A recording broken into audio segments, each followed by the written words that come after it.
Assalamualaikum warahmatullahi wabarakatuh. Perkenalkan, nama saya Auliana Vitasyari dengan nomor absen 36 dari kelas C. Di sini saya akan menjelaskan permasalahan atau kasus tentang PMK atau penyakit mulut dan kuku. Yang selanjutnya saya akan memberikan solusi permasalahan yang saya pilih dengan aspek sosiologi. Penyakit mulut dan kuku merupakan masalah penting dalam industri peternakan, khususnya bagi peternak sapi, kambing, dan domba. Penyakit mulut dan kuku ini merupakan penyakit menular yang disebabkan oleh virus dari famili Picornaviridae, genus Apatovirus. Penyakit ini dapat menyerang hewan berkuku datar dan penyebarannya sangat cepat. Gejala umum penyakit mulut dan kuku antara lain munculnya luka atau lecet pada mulut, lidah, gusi, dan kuku hewan. Gejala lainnya adalah demam tinggi, kehilangan nafsu makan, dan kesulitan bergerak. Lepu ini dapat menimbulkan rasa sakit pada hewan sehingga mengurangi kemampuan mereka untuk makan. PMK dapat menimbulkan kerugian ekonomi yang cukup besar bagi peternak. Kerugian tersebut dapat berasal dari berkurangnya produksi susu dan daging, biaya pengobatan, serta kerugian akibat hilangnya hewan yang tertular atau hewan yang harus dikorbankan untuk mencegah penyebaran penyakit. Selanjutnya, saya memberikan solusi yaitu menghadapi masalah harga sapi yang anjlok dan penurunan produksi susu sapi pada kasus 17 Mei 2022 yang disebabkan oleh PMK atau penyakit mulut dan kuku dengan cara menggunakan solusi pendekatan sosiologi peternakan. Pertama, menggunakan solusi pengembangan koperasi peternak. Ini merupakan kerangka teori sistem sosial yang dapat dianggap sebagai unit yang saling terhubung dalam sistem sosial yang lebih luas. Kita dapat menerapkan langkah-langkah pencegahan dan pengendalian penyakit mulut dan kuku secara kolektif seperti vaksinasi massal dan program sanitasi. Yang kedua, kita perlu advokasi kebijakan yang termasuk teori konflik dan bertujuan untuk mengatasi ketidaksetaraan dan ketidakadilan yang dihadapi oleh peternak. Salah satunya termasuk mendapatkan permohonan bantuan pemerintah yang mengusulkan subsidi atau bantuan keuangan kepada peternak yang terkena dengan dampak PMK. Selanjutnya yang ketiga adalah penelitian dan pengembangan. Ini bertujuan menyelenggarakan penelitian untuk mengetahui lebih lanjut mengenai penyakit mulut dan kuku serta cara-cara baru untuk mencegah dan mengendalikan penyakit tersebut. Inovasi produksi juga termasuk pengembangan metode baru dalam memelihara dan mengelola kesehatan ternak untuk meningkatkan ketahanan terhadap penyakit. Oke, selanjutnya hubungan peternak dengan yang lain, yaitu peternak berhubungan dengan ahli veteriner yang termasuk akomodasi. Yang kedua ada produsen pakan, yaitu berhubungan dengan peternak sebagai koperasi. Peternak juga berhubungan dengan peneliti, yaitu sebagai koperasi. Peternak juga berhubungan dengan konsumen, yaitu sebagai koperasi. Dan terakhir, peternak juga berhubungan dengan petugas hewan dari pemerintah sebagai akomodasi. Selanjutnya yaitu berdasarkan kasus yang saya pilih, yaitu kasus penyakit mulut dan kuku atau biasa disebut dengan PMK. Menurut saya penyakit ini merupakan interaksi ke sel staf dan mempunyai beberapa alasan sebagai berikut.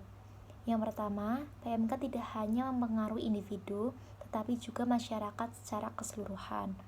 Yang kedua, penanganan PMK melibatkan berbagai institusi dan kelompok masyarakat. Yang ketiga, semua pihak yang terlibat memiliki tujuan yang sama, yaitu mencegah penyebaran dan mengatasi dampak PMK. Dan yang terakhir, yaitu interaksi yang terjadi lebih bersifat formal dan berdasarkan peran masing-masing, bukan hubungan personal yang kuat. Kestabilan terhadap wabah PMK dapat dicapai melalui upaya multisektoral yang melibatkan biosecurity ketat, pemantauan kesehatan ternak yang intensif, pengendalian pergerakan ternak, kebersihan dan sanitasi yang optimal, edukasi dan kesadaran masyarakat, serta dukungan penuh dari pemerintah. Dengan menerapkan langkah-langkah tersebut, diharapkan dapat mencegah penyebaran penyakit PMK, melindungi kesehatan ternak dan menjaga stabilitas ekonomi di sektor peternakan. Dengan memahami tipe kelompok sosial yang terlibat, misalnya peternak, ahli veteriner, produsen pakan, dan lain-lain, kita dapat mengidentifikasi siapa saja yang memiliki peran dan kepentingan dalam penanganan PMK. Selain itu, mengetahui kestabilan kelompok membantu dalam memahami dinamika internal dan eksternal kelompok tersebut, serta bagaimana mereka mungkin bereaksi terhadap kebijakan atau intervensi yang diusulkan. Selanjutnya yaitu unsur-unsur kultural universal pada dunia peternakan pada kasus PMK. Yang pertama yaitu kepemilikan dan pengelolaan ternak. Unsur universalnya yaitu praktik memelihara ternak atau hewan sebagai sumber mata pencarian dan kebutuhan hidup. Yang kedua yaitu pengetahuan dan teknologi pertanian. Unsur universalnya yaitu pengetahuan terkait kesehatan hewan dan teknik pemeliharaan ternak. Yang ketiga yaitu ada peran keluarga dan komunitas dalam peternakan. Unsur universalnya yaitu keterlibatan keluarga dan komunitas dalam pengelolaan peternakan. Yang keempat yaitu kepercayaan dan ritual dalam pengelolaan ternak. Unsur universalnya adalah adanya kepercayaan atau ritual yang melibatkan hewan ternak. Yang kelima yaitu ekonomi dan pasar ternak. Unsur universalnya yaitu ekonomi pasar dalam peternakan. Yang keenam yaitu pencegahan dan pengobatan penyakit hewan. Unsur universalnya yaitu upaya pencegahan dan pengobatan terhadap penyakit hewan. Yang ketujuh yaitu makanan dan sumber daya alam. Unsur universalnya itu adalah pemanfaatan ternak sebagai sumber pangan dan kebutuhan hidup. Yang terakhir yaitu pengaturan sosial dan hukum. Unsur universalnya yaitu sistem hukum dan pengaturan sosial terkait dengan kesehatan hewan ternak. Selanjutnya yaitu apa yang terjadi dalam unsur-unsur kultural universal tersebut di kasus PMK sehingga terjadi kasus tersebut. Yang pertama tadi saya menyebutkan yaitu kepemilikan dan pengelolaan ternak. Di hampir semua kebudayaan, peternakan atau pemeliharaan ternak merupakan bagian dari kehidupan ekonomi dan sosial masyarakat. PMK mempengaruhi bagaimana hewan ternak ini dirawat, dikelola, dan diperjualbelikan. Peternak di seluruh dunia memiliki cara-cara tertentu dalam merawat ternak mereka, baik dalam menjaga kesehatan hewan maupun dalam upaya menghadapi wabah penyakit. Yang kedua yaitu pengetahuan dan teknologi pertanian. Dalam menghadapi PMK, peternak di berbagai budaya menggunakan pengetahuan yang diwariskan, baik tradisional maupun yang bersumber dari ilmu pengetahuan modern. Mereka mengandalkan teknologi dan cara-cara pencegahan seperti vaksinasi, penggunaan obat-obatan, serta pengaturan sanitasi dan kebersihan kandang. Pengetahuan ini bersifat universal karena peternak di seluruh dunia mencari cara untuk menjaga kesehatan ternak mereka. Yang ketiga yaitu ada peran keluarga dan komunitas dalam peternakan. Di berbagai budaya, peternakan bukan hanya tanggung jawab individu, tetapi juga melibatkan keluarga dan komunitas. Kasus PMK bisa mempererat kerjasama antar anggota keluarga atau antar peternak dalam mengatasi wabah penyakit ini. Dalam beberapa masyarakat, komunitas juga memainkan peran penting dalam mendukung dan berbagi informasi terkait pencegahan dan penanggulangan PMK. Yang keempat yaitu ada kepercayaan dan ritual dalam pengelolaan ternak. Banyak budaya memiliki kepercayaan atau ritual tertentu yang melibatkan ternak. Di berbagai daerah, pemeliharaan ternak sering dipadukan dengan unsur keagamaan atau spiritual. Misalnya ada praktik tertentu yang dilakukan untuk menjaga kesehatan ternak dan mencegah penyakit, termasuk PMK ini. Meskipun mungkin berbeda antara budaya satu dengan yang lainnya, ada pola bahwa ternak sering dianggap sebagai makhluk yang berhubungan dengan kehidupan spiritual. Yang kelima yaitu ada ekonomi dan pasar ternak. Peternakan baik dalam skala kecil atau besar biasanya terkait erat dengan perekonomian suatu daerah. Kasus PMK sering kali mempengaruhi ekonomi peternakan global maupun lokal yang menyebabkan kerugian bagi peternak dan mempengaruhi perdagangan ternak. Unsur ini bersifat universal karena dalam semua kebudayaan yang menggunakan peternakan, pergerakan ternak sebagai komoditas atau barang dagangan adalah hal yang penting. Yang keenam yaitu ada pencegahan dan pengobatan penyakit hewan. Hampir di setiap budaya ada upaya pencegahan penyakit pada hewan ternak. Dalam konteks PMK, banyak negara yang menerapkan vaksinasi, karantina, dan tindakan medis lainnya untuk melindungi ternak dari infeksi. Meskipun metode dan pendekatannya bisa bervariasi, tujuan utama untuk mencegah dan mengobati penyakit ternak adalah hal yang universal. Yang ketujuh yaitu makanan dan sumber daya alam. Ternak di seluruh dunia digunakan sebagai sumber pangan utama, baik untuk daging, susu, telur, atau produk lainnya. Ketika PMK menyebar, dampaknya pada produksi susu atau daging dapat merusak pasokan pangan bagi manusia yang berhubungan dengan kebutuhan pasar. Dasar umat manusia akan makanan dan nutrisi.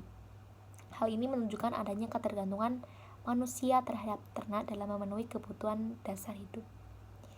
Yang terakhir yaitu pengaturan sosial dan hukum. Banyak masyarakat memiliki aturan atau hukum yang mengatur mengenai pemeliharaan ternak dan penanganan penyakit. Negara-negara atau komunitas internasional umumnya memiliki regulasi mengenai karantina, vaksinasi, dan pencegahan wabah. Ini berlaku secara universal meskipun melaksanakannya bisa bervariasi tergantung pada negara atau wilayahnya.